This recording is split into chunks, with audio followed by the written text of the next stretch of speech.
Good morning, students. Let's begin the next segment of the chapter, Intensive Substance Farming. Yesterday, we had discussed the primary substance farming, in which we discussed jhuming cultivation with their various names which are known by the different name in the world. So let's begin the intensive substance farming. This type of farming is practiced in the areas of high population pressure on land. So we cannot deny that this kind of practice is done in India even. So it is labor intensive farming. Labor intensive means in this farming we required labor where high doses of biochemical inputs are irrigated are used to obtaining higher production. Biochemicals means the organism or the organic we inputs we use that. So can you name of some states in India where such farming is practiced? Obviously, Western Uttar Pradesh, Punjab, Haryana basically are known for that, and Bihar.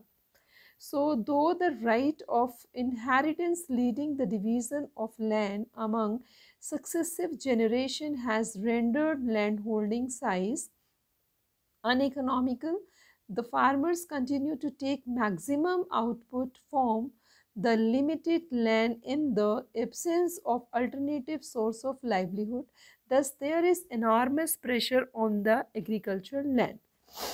Means in right of inheritance, you know this, the Hindu Amendment Act Inheritance Act was passed like in 2005, in which that now we know that the property is divided all the daughter and son, but inheritance it has been continuously followed in India for a long period of time, where the property of the land is divided among the son.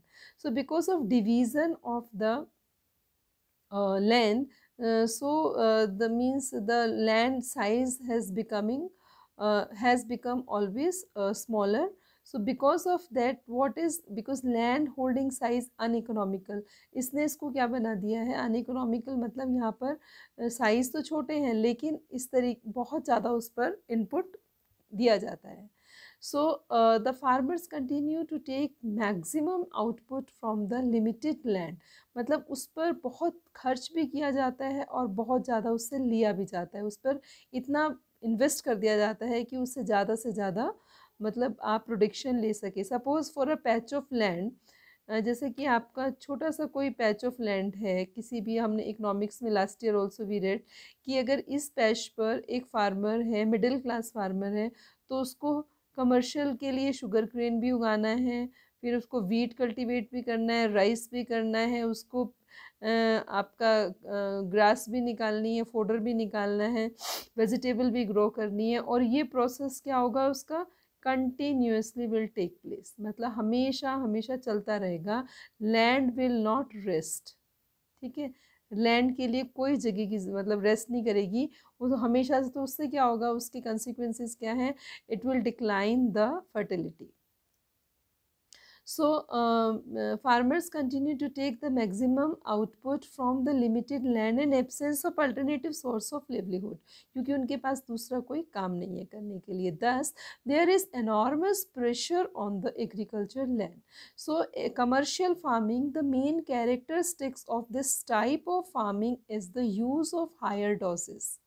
Means commercial. Now next term we have been proceeded. So the commercial farming means when a farmer does the cultivation because of gaining profit. So the characteristics of this farming is the use of higher doses and modern inputs. For example, high yield variety seeds like HYVs and chemical fertilizer, insecticide, pesticides in order to obtain high productivity.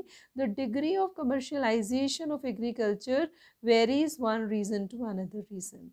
If we see that where the pressure of population is much, so this kind of cultivation is not good, but where the population is less, and you can say like when we talk about the developing country and developed country, so like in America and Europe, like in England, or in you can say European countries or American countries, where such kind of cultivation is better than Indian like country.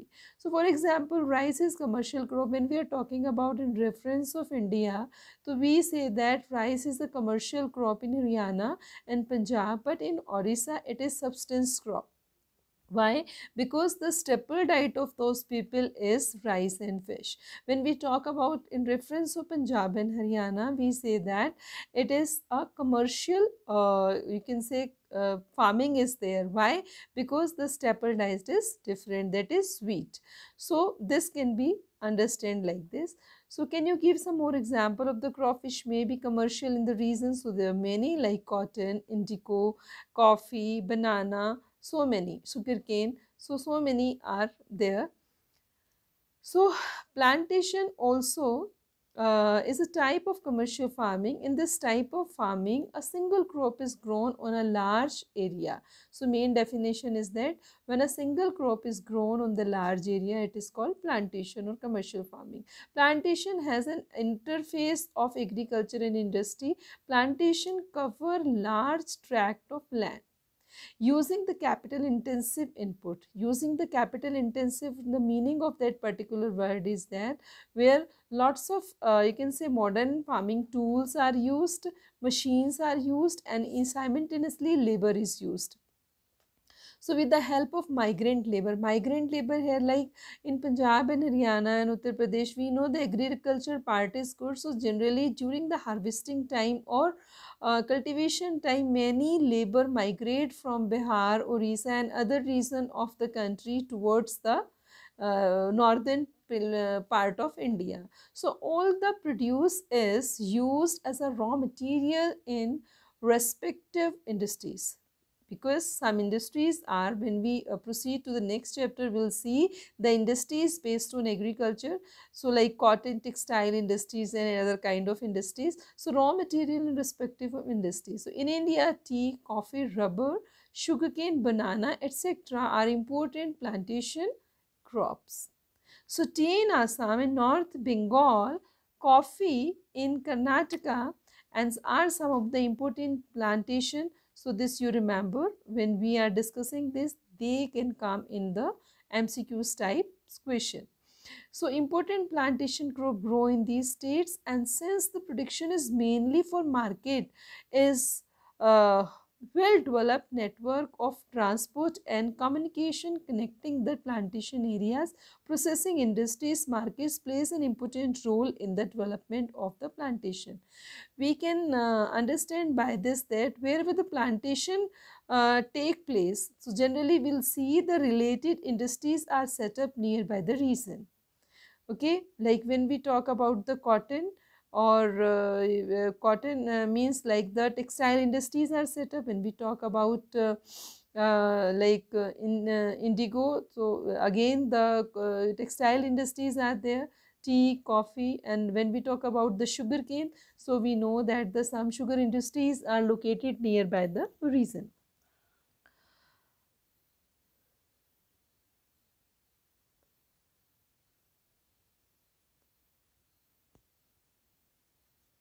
Now the next term is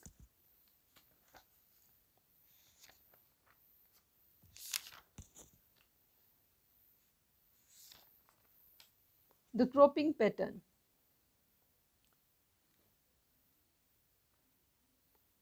So here the heading is missed. It has been, I think,